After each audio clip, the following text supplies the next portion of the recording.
भगवान शिव और पार्वती की अद्वितीय प्रेम कहानी। एक समय की बात है, भगवान शिव और माता पार्वती का प्यार देवों के बीच एक प्रसिद्ध कहानी बन गया था।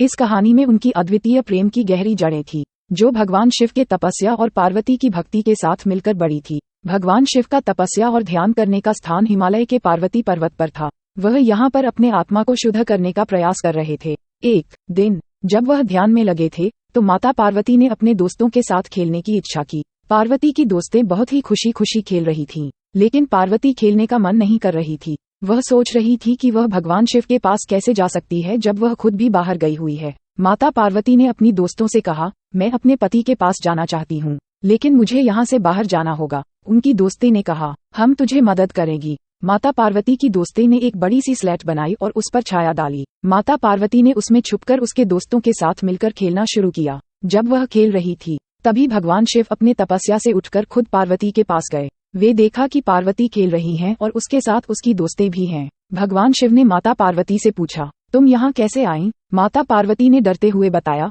मुझे यहाँ से बाहर जाने की इच्छा थी, लेकिन मैंने खुद को दिखाने से बचने के लिए इस स्लेट में छुप लिया। भगवान शिव मुस्कुराए और बोले, तुम्हारी इच्छा पूरी हो जाएगी। फिर उन्होंने अपनी तपस्या को फिर से जारी किया और पार्वती के साथ उसके दोस्तों के साथ खेलने लगे। माता पार्वती के प्यार और भगवान शिव की ध्यान शक्ति के प्रभाव से उनका समय बीतने लगा। दिन रात के बावजूद उनकी ध्यान और भक्ति में कोई कमी नहीं आई। एक दिन भगवान शिव ने अपने दोस्त नंदी के साथ गंगा नदी के किनारे बैठकर विश्राम किया। उन्होंने गंगा का सुंदर दृश्य देखा और प्रशंसा की। भगवान शिव ने गंगा के साथ खेलने की इच्छा जताई और वह गंगा के पास गए। गंगा भगवान शिव के साथ खेलने के लिए खुश थी और वे खेलने लगे। इस बीच माता पार्वती ने अपने दोस्तों से कहा, मुझे यहाँ से जाना होगा, क्योंकि मेरा पति और गंगा यहाँ है। माता पार्वती ने स्लेट की तरफ देखते हुए उसके साथी दोस्तों से कहा, मुझे छुपने का कोई और तरीका ढूंढना होगा। उनकी दोस्तें ने सोचा और एक नई खेलने वाली खोज तलाशी। गंगा नदी के किनारे भगवान शिव और गंगा का साथी दोस्त नंदी बड़े मजे से खेल रहे थे।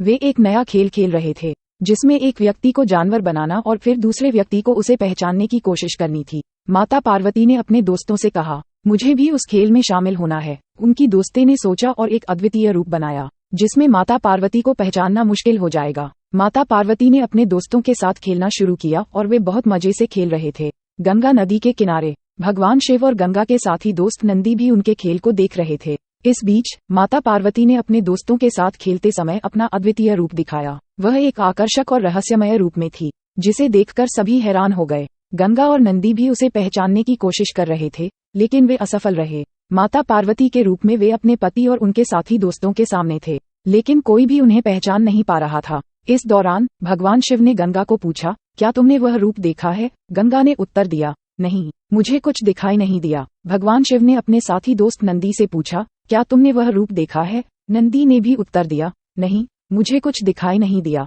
गंगा और नंदी के उत्तरों के बाद भगवान शिव ने माता पार्वती को देखा और हंसते हुए बोले, तुम जीत गई हो मेरी प्रिय। माता पार्वती खुशी खुशी अपने असली रूप में आई और भगवान शिव के साथ गंगा और नंदी के साथ खेलने लगी।